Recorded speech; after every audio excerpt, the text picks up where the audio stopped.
इन खबर यूपी में आप सबका स्वागत है। मैं हूं हसीन अहमद। स्वामी प्रसाद मौर्य ने जिस तरह से श्री रामचरितमानस के खिलाफ आपत्तिजनक टिप्पणी की, उसके बाद कुछ लोग उनके समर्थन में उतरे तो वहीं कुछ लोगों ने उनकी मुखालफत करना शुरू कर दिया। आपको बताते चलें कि इस पूरे मामले में हर दिन एक नया वक्तव्य सामने आता है किसी एक और नेता के द्वारा। वहीं आपको बताते चलें कि ताजा मामला जो सामने आ रहा है वो समाजवादी पार्टी की सहयोगी पार्टी अपना दल कमेरावादी की डॉक्टर पल्लवी पटेल की तरफ से आ रहा है। डॉक्टर पल्लवी पटेल ने कहा कि श्री रामचरितमानस में उनका कोई विश्वास नहीं है और ऐसी पुस्तक जो कि समाज में समानता की बात नहीं करती है, वो पुस्तक उसमें से कुछ चौपाइयां जो हैं वो जाहिर तौर पर निकाल देनी चाहिए। और सिर्फ चौपाइयां निकालने से काम नहीं चलेगा।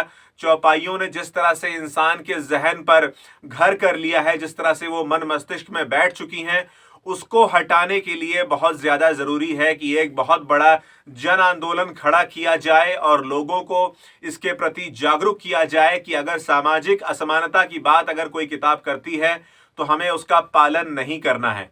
वहीं इसके साथ ही साथ उन्होंने स्वामी प्रसाद मौर्य को भी आड़े हाथों लिया और साफ तौर पर कहा कि जिस तरह से अखिलेश यादव के कुर्सी से उतरने के बाद, हम बात कर रहे हैं उनके मुख्यमंत्री रहते हुए उत्तर प्रदेश के, जब उन्होंने कुर्सी छोड़ी और उनकी सरकार गिरी और उसके बाद उत्तर प्रदेश में योगी आदित्यनाथ ने अपनी सरकार बनाई तो उस कुर्सी को धुला गया, ऐसा बताया जाता है, ऐसी जानकारी है। उस आधार पर जिस तरह से डॉक्टर पल्लवी पटेल ने अपनी बात रखी कि अगर कुर्सी धुली गई थी, अगर कुर्सी गंदी हो गई थी अखिलेश यादव के बैठने से और उसको धुला गया, तो ऐसी सूरत में स्वामी प्रसाद मौर्य जो कि उस वक्त बाकायदा भारतीय जनता पार्टी के साथ थे, तो उन्होंने इस बात की मुखालफत क्यों नहीं की, उन्होंने इस बात का विरोध क्यों नहीं किया?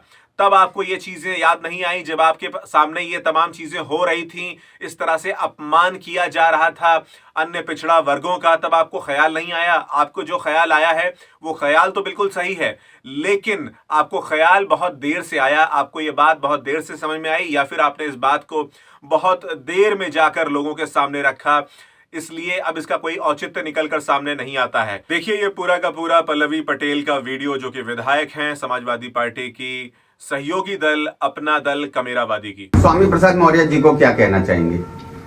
स्वामी प्रसाद मौर्य जी को मैं सिर्फ इतना ही कहना चाहूंगी कि अगर उनको ये बहुत बुरा लगा था कि अखिलेश यादव जी की कुर्सी से उतरने के बाद उस कुर्सी को धोया गया गंगा जल से और उनको गलत लगता है, तो इनका ये विरोध तब आना चाहिए था जब ये हुआ था, और उस वक्त ये विरोध नहीं आया क्योंकि उस वक्त वो भारतीय जनता पार्टी के साथ मंत्री पद पर थे।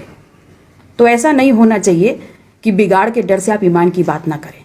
अगर आपको गलत लगा था तो उसी वक्त आपको विरोध जताते हुए वहां से हट जाना चाहिए था। तो वो ऐसी पार्टी में नहीं होना चाहिए जहां पे एक दलित बेटी को बेदर्दी से स्टेट गेस्ट हाउस कांड हुआ था, सपा के लोगों के ऊपर आरोप था, उसी पार्टी में है। आपका क्या नजरिया इस पे? देखिए, दलित बेटी को जो आप बात कर रहे हैं मायावती जी के स्टेटमेंट की कि गेस्ट हाउस कांड की, तो सबसे पहले दलित की बेटी निसंदेह मायावती जी हैं, लेकिन वो कहीं पर भी सिंपैथी फिगर नहीं है। वो इस देश की बहुत बड़ी नेता हैं और अपने आप में लोगों की आइडल हैं। तो जिस कांड की वो बात कर रही हैं और जिसमें वो लोगों को गलत मानती हैं, जिन भी लोगों को, तथाकथित लोगों को, उसके बाद वो भारतीय जनता पार्टी के साथ सरकार में आई, तो उन्होंने उन लोगों पर कार्रवाई क्यों नहीं करी? सिंपैथी फिगर बनने से कुछ नहीं होगा। तो सपा के साथ भी इलेक्शन लड़ा था? बिल्कुल लड़ा था, बिल्कुल लड़ा था। लेकिन अगर आपको लगता है कि वो पार्टी गलत थी तो उसके उस कांड के तुरंत बाद आप भारतीय जनता पार्टी से सरकार में आई थी, तो आपने कार्रवाई क्यों नहीं करी? ऐसी तमाम जानकारियों के लिए बने रहिए इन खबर यूपी के साथ।